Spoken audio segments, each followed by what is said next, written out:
and boom goes the dynamite. Let's get ready to rumble.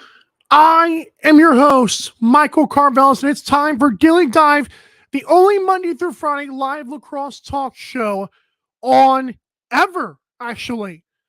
On today's show, we're going to look at if the playoffs started today, where would your team be? And one team in the hunt might surprise you. Also, some top storylines from Week 18, such as Jake Withers' injury and more. And, of course, we'll have our picks, and we'll be joined by Hutton Jackson in our big guest segment, in segment number 2, presented by Fanatics. That'll be fun to pick his brain about 3 pretty big games. And our last segment, our last brew by B Rare's Coffee Company, will be our best bets of this weekend. I want to first start off by saying I apologize. I have not felt well the last 3 days, so I just want to get out of the way now. And now we're back on a Friday after having the last show on Monday. Lots happened. So let's get to our Week 18 storylines presented by Daily Dive Store. Check out Daily Dive Store by going to Daily Dive Lax and clicking on our link tree and our social media bio, especially on Twitter and YouTube. You'll find the link tree there. Check it out.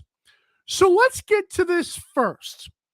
We're going to do our If the Playoffs Started Today graphic. So there you see it right there. If playoffs start today, it'll be the Seals and the Mammoth in the West. That would be the 1 seed, of course. And the other side, the Bandits would take on the Thunderbirds, a very potent Thunderbirds team on offense.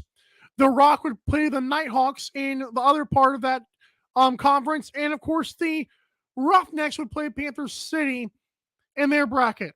In the hunt, you see the Philadelphia Wings. You see the Saskatchewan Rush, the expansion Desert Dogs, and technically the expansion Panther City, but they're already in the playoffs. And, of course, what's this? The Georgia Swarm. Georgia Swarm, I told you guys, can rise very quickly. I know they were 0-8 for the longest time. It felt like forever that they were never going to win with Lyle Stinking Thompson. But they've won 4 straight. And they're got a doubleheader this weekend against 2 Eastern Conference opponents. So this will be a big weekend for the Swarm. In the hunt, could turn into a playoff spot very quickly for a team that was 0-8 to start the season. It does not get much better than that. Also, in terms of these matchups, if I had to pick off top, I'd pick the Seals in 2. I think Bandits and Thunderbirds would go 3, but I think Bandits win. I think Rock would beat the Nighthawks in 2. I think the Roughnecks would beat Panther City in 3. But I think Panther City and Roughnecks would be a great matchup. But let me know what you think in the comments below. Let us know on Twitter. Let us know on YouTube, Facebook, wherever you're watching. And let me know what you guys think about this, because I think this is a pretty interesting graphic. And which of the 4 in the hunt do you think still has a chance? The ones down here. Which of those 4 teams do you think has the best chance to make it, no matter which side they're on? I'm going to go with the Georgia Swarm. That's just me. So let's get that out of the way. Again, I had fun with that. We're trying to do some more graphics on the show here. But back to Week 18 headlines. This is interesting. Jake Withers has been listed on the injured reserve list this weekend as the Thunderbirds will play the Georgia Swarm on Sunday, the first of 2 on Sunday for the NLL.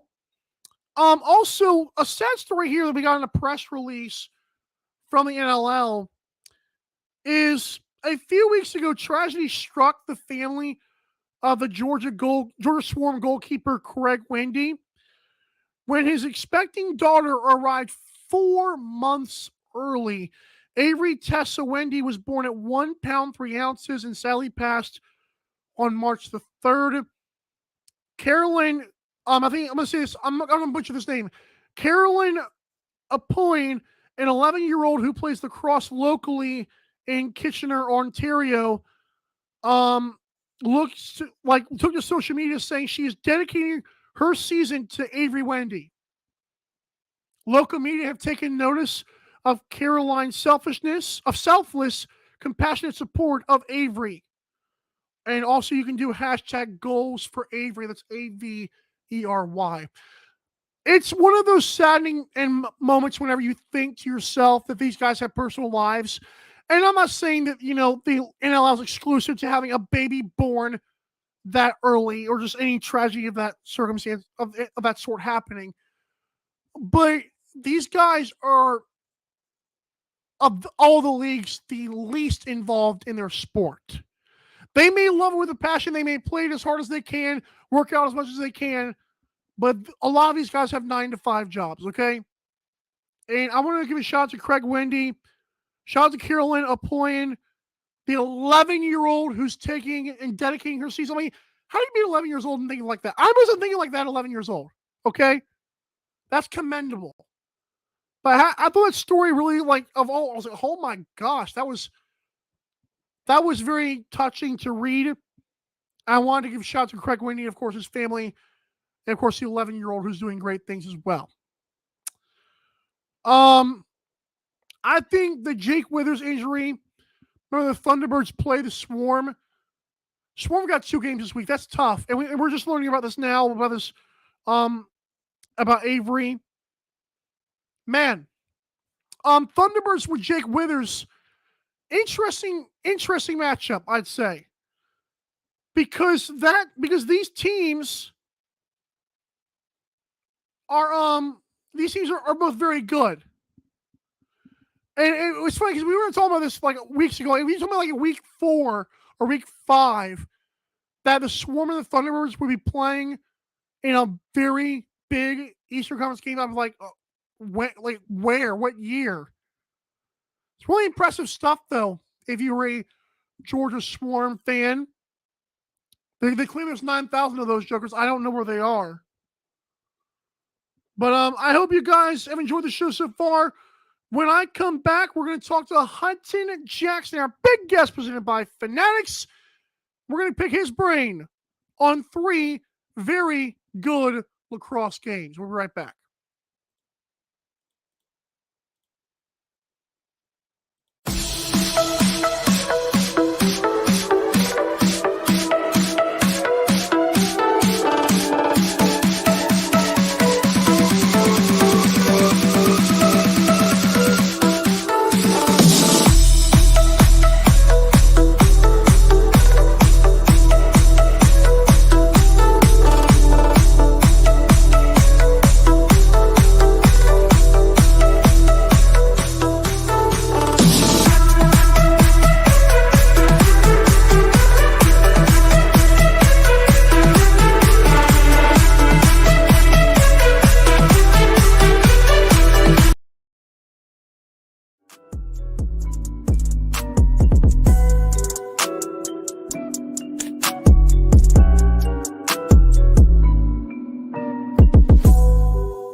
Early for you. How about that? Welcome back to Daily Dive here on Twitter and YouTube.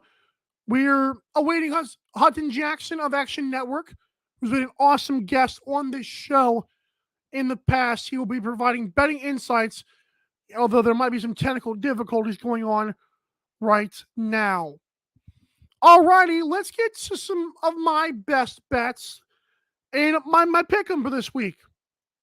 So last week was another brutal week for me picking games. I think I ended up salvaging the week. Well, it wasn't great. Last week I didn't salvage anything. I went 2-6 straight up. 47-34 on the season now, since I've been keeping track of this stuff. So let's get to our first game. It'll be the New York Riptide against the Georgia Swarm, the first of two for the Swarm. This is, of course, a rematch of last week and will be airing on ESPN News Friday at 7 p.m. Eastern Time, if, of course, you are in the United States.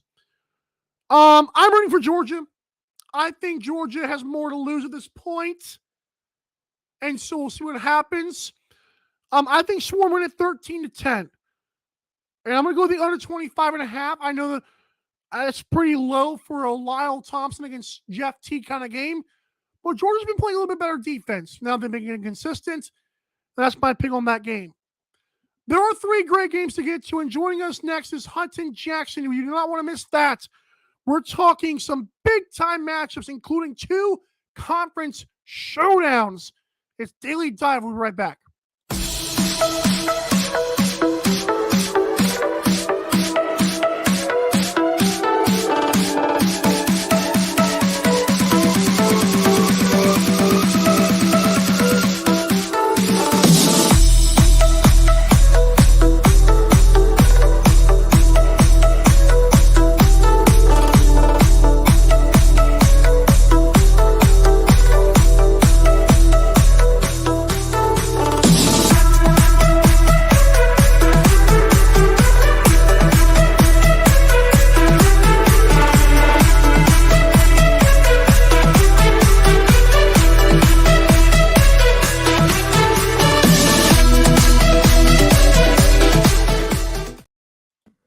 Our big guest presented by Fanatics is Hutton Jackson of Action Network. Hutton Jackson, first of all, the beard's coming in even nicer this week. I'm digging that. Thank you. Appreciate that. I might have to shave it actually soon, but I appreciate that. Fair enough. Hey, week 17, how'd you do with those bets and picks for yourself? Yeah, went 2-1 last week. The Mammoth were the one that couldn't get home for me. I had Mammoth covering that 1.5. Luckily though, this is why I preach, if you really like them to win outright, you might as well bet them to cover as well, because I saved a little bit on the juice by doing that. So that's where it kind of helps alleviate your losses. But yeah, only 2-1 last week. Didn't really get to dive into the player props as much, but luckily for this week I did. So I have a few player props that we can discuss today. Oh wow, okay. See that? We got Daily Fantasy here. Well, technically is it Daily Fantasy? It's not Daily Fantasy, but it's very similar to Daily Fantasy. So that's fair. Close enough, I guess. As long as you didn't parlay the Mammoth, that's fine. Yeah, no, I very strongly go against parlays. I've dabbled a little bit, usually, 2 gamers at the most, but it's too hard in this league, too much parity. That's why I always tell people, don't parlay your picks, or, if you are going to parlay, at least bet them straight as well. So, you don't get the buyer's remorse if only one of those hit. That's a great point. I've learned the hard way as well. Let's get to this game first. The Calgary Roughnecks against the San Diego Seals. San Diego's favored by 1.5. The total is set at 23.5. Personally, for me, I think road games in the NLL are not great for teams. And I like to think that Calgary likes playing at the ugly field a lot more than San Diego. Personally, I'm going to go with San Diego to cover. And plus their offense is thriving. I got San Diego to cover the 1.5. But what do you got in this game? Roughnecks Seals. Yeah, this is a tough one. It's funny to think that, like, at the beginning of the season, it almost feels like it's a little bit easier to pick your spots. Now it's getting a little bit tougher. A lot of these teams have seen each other before.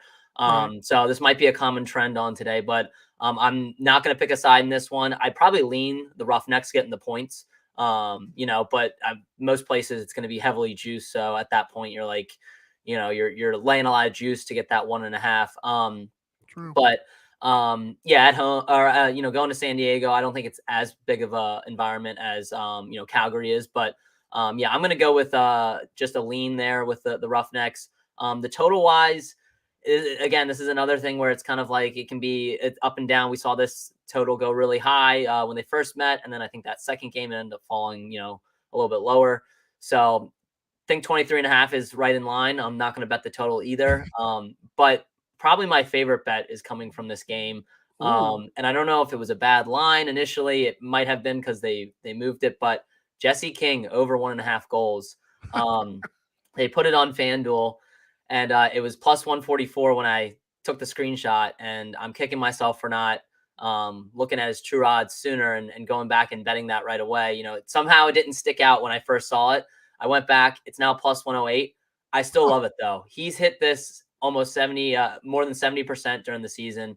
There's a few games where he was held scoreless. And there's one game or 2 games he only had, 1 goal. But, he's going to be their offense in this game. I think it's going to be a competitive game. I think just 1.5 is too low. So yeah, you could have gotten it plus 144. Congrats to anyone that saw that initial number and realized. I wish I did. But plus 108 is still great value. And I don't think, I'm hoping that they don't really reverse or move this line too much. Maybe they will after we talk about it. So I would bet it pretty quickly. But yeah, that's my favorite bet. And I kind of like, in tandem playing his over 5.5 points as well. He's hit that in half these games, including the game they last played against San Diego. So, that's another angle that you can play as well. But I think the goals is a much safer bet. Just thinking at 2 would be, I think I would be stealing money almost. Nothing is stealing money unless it's guaranteed in betting. But I do like that bet. And the fact you're in Calgary helps that point as well because I guess Seals 11-9. But yeah, give me 2 or 3 Jesse King goals. I'm okay with that. Yeah, and like I actually correct myself. So the last game they played the Seals, he had 5 points. The first one he had 6. So he's right around that 5.5 mark with points. But we know Jesse King; he's a goal scorer. This number should be 2.5, and then you'd have a little bit of a tougher dilemma thinking if he's going to get a hat trick or not. But True. I think 2 goals is more than attainable, even though the Seals, have looked better on defense. Chiliano was playing better when he was in net. Origlieri has played well, when they've gone with him. So, I do think the Seals defense is looking stronger. Obviously, we had that defensive slugfest last week with Buffalo, but I think the odds are too good to pass up on this. Even if you lose this bet, if he only scores 1 goal, this is a bet I would make, probably 10 times out of 10. I also like the fact that, Frank Giuliano's on a hot streak. Does he regress again? That's another point to help that helps you out. So good points there. Absolutely. Yep. And, I got another player prop too when we get to one of these other games. So a little tease. Hopefully it's not this next one because, that'll be pretty quick with this. But we got one conference clash in the West. We just talked about that. This the Eastern Conference. You don't really get these too much like in the same week. It's Bandits at Toronto. That's a toughie in Toronto. Not that it's that far because they're already up in Buffalo, but I think Josh Byrne, I think Bandits get it done. I'm going under 23.5 here. I think Nick Rose steps it back up personally, but you're the professional over here. You got to tell me what's going on. Yeah, no, I agree with a lot of what you just said. I would lean Bandits. Again, this is kind of the Calgary San Diego matchup all over again. I just don't feel confident enough. It's still a coin flip, and you're laying a lot of juice to get the points for the Bandits. Right. So although I would lean them plus 1.5, it's again a lot, for me to do that. And I just feel like too, you're better off just betting them on the money line, getting a little bit, closer to plus money there. But again, this is a tough matchup to handicap. Yes. These teams play each other tough. It's always a close game. So again, not really willing to bet aside. I do lean the under 23.5. I'm a little bit more confident that this is going to be a low scoring game. I just think, given the goaltender matchup, it's pretty obvious. Although these teams do have, propensity to score on offense. So it's just a lean for me. Would not, hate anybody that wants to bet under 23.5. Maybe I'll change my mind by the time game time rolls around. But that's, again, the total is a little too close for me. I think it should be, closer to 22.5, 23.5. So I'm going to stay away officially. And that's also because I do have another player prop in this one. And although Dane Smith is an MVP candidate and playing, phenomenal this season. I'm going under 7.5 points. I just think it's too high in this Wow. type of matchup. Given the goalie matchup as well, with Nick Rose. He's actually only gone over this mark once in the past 6 games that he's played Wow. Toronto. That came when he had a 10-point performance. I believe it was game 1 against Toronto last season in the playoffs. So they've done a good job of holding him in check as much as you can. It's like he'll still have 5 or 6 point performances, but you need him to get 8. That's a lot, and especially now, I think obviously it helps their offense having Josh Byrne, Chris Cloutier, and Chase Frazier all back, but that's a lot of mouths to feed too. So, that's not to say that Dane Smith can't be assisting them on a lot of their goals. But I just still think 7.5 is a little too high. Got Challen Rogers now back for Toronto as well. So their defense should be a little bit stronger. I just think it's high. It's tough, betting against a player of Dane Smith's caliber who can drop a lot of points to go under 7.5, but I just think it's too high of a number. You're kind of playing the matchup at this point. Like like you say, everyone knows this game's going to be a tough punch you in the mouth kind of game. And if we're going to get like 9 or 10 goals in the bench, how's he going to score 8 of them? That's a lot. That's a lot of points. Exactly. And so if you, like me, think it's going to go under, that's kind of how you play it. If you're still like a little hesitant, like, all right, 23.5, we could see a 24, 25 goal game. That's kind of the angle I would play it. And I wanted to do that too a little bit with like Jeff Teat and New York Riptide games. Still have never bet it under on Jeff Teat though, because I just know when I do, I'm going to regret it. But that's kind of how you play. I feel like these totals that feel a bit right. Just looking at the player prop market on FanDuel tends to have some higher player props that you can maybe bet against some players. So Dane and Tom Schreiber for the Rock, of course. I thought you can bet their under goals a lot more than you can their points. Yeah, and that's kind of the tricky thing too is both of them can kind of go off. So I'm always hesitant to kind of play their goals. And then it's like the flip side with some of these other players, where it's like Curtis Dixon's a good example. His points prop is 5.5. And I think his goals prop is 2.5. I kind of tend to lean betting him to score a lot of goals compared to taking his points prop. It's not always the exact science of doubling up what you think his, goals is going to be. But that's not, I don't have a play on that one this week, but yeah, it's interesting. It's just knowing, a player's tendencies and what they're likely to get. Dane Dobie's one that has, they had his points prop at 6.5 for a while, and we were able to cash in a little bit when they moved it down to 5.5, and now it's off the board this weekend. So, it's just kind of reading the market and then just knowing the true odds. Like the first thing I always do with these player props is go and calculate how many times have they hit the over or under on this. So what should their true odds be? And then see how that aligns with the market, because the market has to give, they have to set some number. And so just seeing, all right, does the juice kind of align with that or not? Like Jesse King, if they were giving us, minus, I still think that's a bad example because I think that number is really bad. But let's say, Dane Smith, if he's hit this, let's say he's hit this in half the games or whatever. I don't know what it is, but and they give you, minus 125 or whatever. Well, that's, you don't necessarily want to play that because the true odds are, closer to a coin flip and they're having you lay a lot of juice. So that's just a good way to kind of always look at it. Not exact science. You got to also look at the matchup, but that's kind of how I start when I'm looking at player props. I'm all for the new advice for sure. Also, you mentioned about Dane Dobie, like you guys were kind of hitting that a little bit. I don't mean like being like rude to anybody, like me, because Action Network doesn't do it, so I guess I can say this. But FanDuel is people. I don't know if they have like lacrosse gurus in there. To be fair, yeah. So get them while they're like not hot, because they're gonna catch us up to us all eventually. But then these next 2 years are gonna be nice. Yeah, and that's the thing. It's like, just finding, value in the market.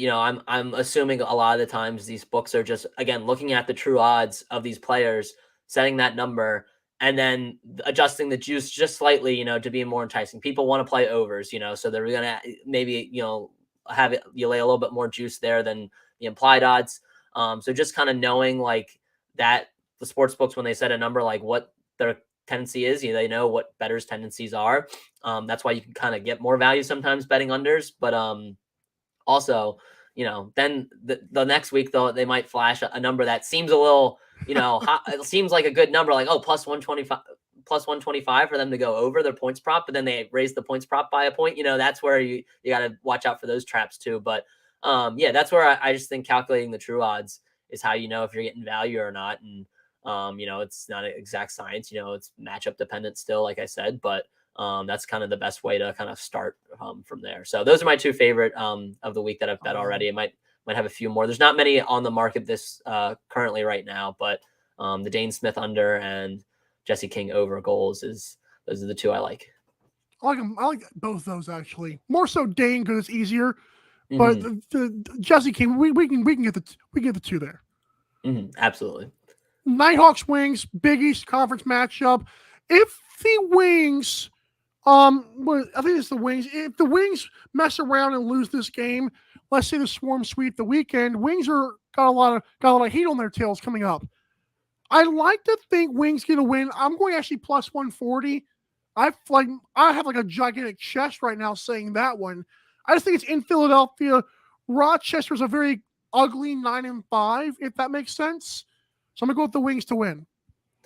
Yeah, I don't hate that. I think plus 140 is a pretty good number to bet the Wings to win. And I like that you're betting them outright to win, rather than covering the 1.5, because at that point, just bet them to win. Like if they lose by a goal, yeah, that's gonna kind of suck. But like the odds of that happening are much slimmer, I think, than them winning outright. So and they already beat this team too in overtime. Oh. So I like that lean. I'm gonna stay away. I think this could be a good bounce back spot for the Nighthawks. It's kind of they're kind of got their backs against the walls a little bit. They had that hot start, and now it's kind of like, all right, they're coming down to earth a little bit.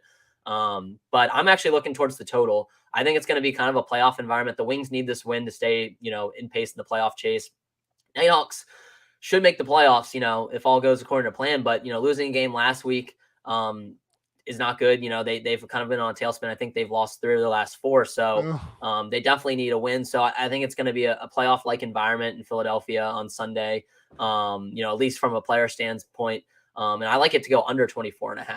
So there's a few 23.5s out there. And when I saw 24.5 on DraftKings, I felt like that's a good number to bet that to go under. So that's my play in this game. We've seen these teams put up a lot of points in different spots, but Wings defense has been playing better. Rochester's got, Dan Coates back recently. Other than that, shootout with Georgia a few weeks ago, they've been playing a little bit better defensively as well. So, and, it's kind of a little bit of a fate of their offense that hasn't looked 100% either. So that's where I like this to stay under 24.5. I think they're going to value their possessions, and I don't see these teams really pushing transition as often as they maybe have earlier in the season. I think we get under 24.5 here. I got 12 to 10, so hey, I win on both of those. Cool. I have a question for you, because for the last, this is now my second show doing this, I'm gonna have like my 3 best bets. Which one of these do you like more? You like Seals to cover against the Roughnecks? You like the under 23.5 for Firewolves and Panther City in Fort Worth, or do you like Warriors plus 145 against the Rush, a team that's lost 5 straight? That's tough. I'd probably go the under in Panther City and Albany. What gives me a little pause is I think Panther City could, put up a lot of points on Firewolves, but Doug Jamieson has looked good, recently. So I think that helps. And again, the Firewolves offense is just not, just not there. The injuries have hurt them. They were kind of thin at that position to begin with. They traded away some people. So I think that would probably be the best one that I play. I don't hate the Warriors one either, because that's a good number to bet a team that already beat this Rush team, and this Rush team just hasn't looked good. But if there was ever a spot for this Rush team to get right, this is the week to do it. But I guess got a little cold feet, I guess, because I did the same thought process last week with Colorado, covering, and that didn't work out. So I feel the same thing about Saskatchewan. Like, this is the spot for them to, get back in the playoff race. But Vancouver, it just continues to impress people the past couple of weeks, and they've been playing, with some life. So especially with Bold in net. So I'd go Panther City, Albany under. That would be the lean that I have of those 3. To be fair, I'm doing that with the Mammoth this week, so now I'm scared. Just saying. The Mammoth too, though, they're a team that's trending in the right direction. So that's why it's like I was a little shocked that they didn't pull out the win last week. With all the offensive pieces coming back, with Ryan Lee. They added Tyson Gibson too a few weeks ago. Like, this team, I think, could be dangerous if they get to the postseason, but it's like, do they have enough, wiggle room now with with where I think if the playoffs ended the day, I think they would still sneak in, but it's going to be tough for them to get in the playoffs. They definitely need to win out. Or at least come close to get in. But I think they're a team trending in the right direction. I was fading them early on, and now I think it's the time to kind of buy low on them. I just don't know if this is the week for me to do it. They actually would play the Seals if the playoffs started today. I had the graphic up thing caught earlier. Gotcha. Yeah. So that'd be an interesting matchup to me. Especially if the Seals. I think I'd probably stay away matchup wise, unless if they gave the Mammoth plus 2.5. Then I think I'd hit that, but that would also be a game I'd probably be looking to play under. Playoff Dylan Ward is a different breed, so we'll have to see. But the Mammoth are a team that I've been pretty low on throughout the season, and now I think they're starting to be a little bit of value just because of how poorly they played earlier in the season. Just keep an eye on the roster moves and stuff is what I tell people. I think New York's another one with we didn't talk about this game, but I like the under in that New York Georgia game because I still think they're basing this price on these offenses. 25.5's a lot. It's a lot. Didn't come close to 26.5, which was what it was last week. Dunkerlee's looked really good in net for the most part, and I think Dobson's looked great in net too. It's all about roster construction throughout the season. So the books don't pay attention to that stuff as much. So not yet. Not yet. Yeah. So that's where you can find some value. Hutton Jackson, I appreciate you so much once again. Enjoy yourself this weekend with whatever you do. And I believe we're going to see you probably sometime in a month or so. But hey, thanks for coming on and being awesome as always. Hutton Jackson, big guest by Finex. We'll see you around, sir. Thanks for having me, Mike. Absolutely. That was fun once again. I knew Panther City was going to be the easy one there. I have to admit. Panther City under. For those wondering about the Mammoth, they're playing as a Desert Dogs team that I have said, to be fair, is like, I thought the Desert Dogs were good to start, and they're 5-8, still good, still in the hunt for a playoff berth, but then again, so is Saskatchewan right now. So I'm going to go with the Mammoth under 23.5. I'm going to actually win 13-7. I think they'll do miss that 23.5 there. I got Bandits to beat the Rock, Panther City to beat the Firewolves 12-7. Warriors to stun the Rush 12-9. We'll stun them again. Jake Withers out. That means Sword beats the Thunderbirds in Halifax, and of course Nighthawks and Wings. I've got the Wings to fly into their own stadium. I think they're playing back-to-back weeks there, so that helps my cause even more. Thanks so much for tuning in to Daily Dive. Check us out, Daily Dive Lax, on social media. And we'll see you guys next Monday. Let's do all 5 days this week. Can we challenge ourselves to do that? You watch, I'll talk. Great guests. You know how it is. Thanks so much again, everybody. We'll see you guys next week. Enjoy your lacrosse weekend. The March to May continues. Bye.